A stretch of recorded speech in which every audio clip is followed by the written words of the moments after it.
আল্লাহ রাব্বুল আলামিন ইরশাদ করেছেন, ওয়া'বুদুল্লাহ ওয়া লা তুশরিকু বিহি শাইআ।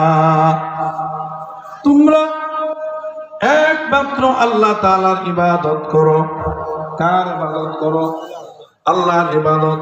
যে আল্লাহ তোমাদেরকে এক ফোঁটা নাখান্দা পানি থেকে সৃষ্টি করেছেন, যে নাখান্দা পানির নাম মুখে নেওয়া যায় না। সকলে বলে আল্লাহু আকবার। গুরুত্ব দিয়ে শুনবেন। তোমরা এক আল্লাহর ইবাদত করো। দুনিয়াতে যত নবী রাসূল আসছে, সমস্ত নবী রাসূলের মিশন ছিল তিনটা: তাওহীদ, রিসালাত, আখিরাত। এক আল্লাহর ইবাদত, নবীর প্রতি ঈমান আনো এবং আসমানি গ্রন্থ নবীর সাথে যা আসছে এবং আখিরাতের প্রতি বিশ্বাস করে ঈমান আনো। তাওহীদ, রিসালাত, আখিরাত, তিনটা মিশন ছিল সমস্ত নবীর, একই কাজ। তোমরা একমাত্র আল্লাহ তাআলার একজন আল্লাহ পাকের ইবাদত করো। ওয়ালা তুশরিকু বিহি শাইআ। তোমরা আল্লাহ পাকের ইবাদত করতে গিয়ে এই জমিনের মধ্যে কোনো কিছুর সাথে তোমরা শিরিক করবে না। সকলে বলে আল্লাহু আকবার। আল্লাহ তাআলা আল্লাহর ইবাদত, নিরঙ্কুশ ইবাদতের পরে ঘোষণা করেছেন, ওয়াবিল ওয়ালিদাইনি ইহসানা। তোমরা কি করো? এক আল্লাহর ইবাদত করার পরে, শিরিক মুক্ত ইবাদত করার পরে তোমাদের পিতা মাতার সাথে তোমরা সৎ ব্যবহার করো। ওয়াবিল ওয়ালিদাইনি ইহসানা। দয়াল নবীজি বলেছেন, এই জমিনের উপরে যে ব্যক্তি তার মা বাপকে পাইল, পিতা মাতার সাথে খেদমত করে, ভালো ব্যবহার করে জান্নাত অর্জন করতে পারে নাই, সে ধ্বংস হয়ে জাহান্নাম। সকলে বলি নাউজুবিল্লাহ। ওয়াবিল ওয়ালিদাইনি ইহসানা ওয়াবিদিল কুরবা।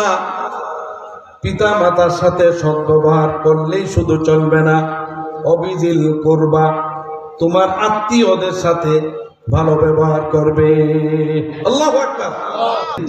ওয়াবিদিল কুরবা ওয়াল ইয়াতামা ওয়াল মাসাকিন ওয়া বিনিস সাবিল। ওয়াল ইয়াতামা, এতিমদের সাথে তোমরা ভালো ব্যবহার করবে। ওয়াল মাসাকিন, যারা অর্থ সম্পদ কম, অভাবগ্রস্ত আসেনি সমাজে? আছে অভাবী। এখানে মাসাকিনের তাফসিরে আসছে, এই অভাবীকে এমন অভাবী বলা হয় যে ব্যক্তি ভিক্ষাও করতে পারে না, আবার নিজে চলতেও পারে না।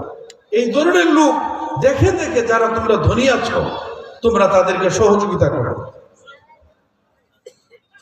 ওয়াল ইয়াতামা ওয়াল মাসাকিন ওয়াল জারি যিল কুরবা, তোমার নিকট আত্মীয় প্রতিবেশী যারা আছে, প্রতিবেশী আবার আছে প্রতিবেশী, প্রথম বলছে আত্মীয়, তারপরে বলছে এতিম, তারপরে বলছে মিসকিন, অভাবগ্রস্ত যারা, তারপরে বলছে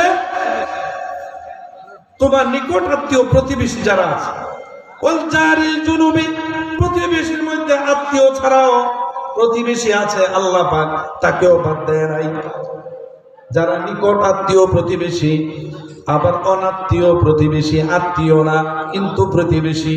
ওয়াল জারিল জুনুবি ওয়াস সাহিবি বিল জানব। এরপরে আল্লাহ তাআলা, তারপরে অনাত্মীয় প্রতিবেশীর পরে আল্লাহ তাআলা কি বলেছেন? ওয়াস সাহিবি বিল জানব। তুমি যাদের সাথে চলাফেরা করো, ভিন্ন গ্রামের হইতে পারে, তোমার গ্রামের হইতে পারে, যাদের সাথে খেয়াল করেন চলাফেরা করো, তাদের সাথে ভালো ব্যবহার করো। তারপরে আল্লাহ তাআলা বলেছেন ওয়াবনি সাবিল, যারা পথিক মুসাফির দূর দূরান্তের হইতে পারে, তার সাথে ভালো ব্যবহার করো। তারপরে বলছো আমা মালাকাত আইমানুকুম, তোমাদের অধীনে যে দাসীরা আছে, দাসী প্রথা যখন ছিল, দাসীদের সাথে তোমরা ভালো ব্যবহার করো। তারপর আল্লাহ তাআলা শেষে বলেছেন ইন্নাল্লাহা লা ইউহিব্বু মান কানা মুখতালান ফাখুরা। নিশ্চয় আল্লাহ পাক যে অহংকারী দাম্ভিক জমিনের উপরে তাকাব্বুরি করে চলে, আল্লাহ তাআলা কোন অহংকারীকে ভালোবাসেন না। আল্লাহু আকবার। এই আয়াত কোরআনে অনেক জায়গায় আসছে, হাদিস শরীফে আসছে। অহংকার হলো আল্লাহ তাআলার চাদর, আল্লাহ পাকের চাদর। এই চাদর দিয়ে যে টানাটানি করবে সে মুহূর্তের মধ্যে ধ্বংস হয়ে যাবে। আল্লাহু আকবার।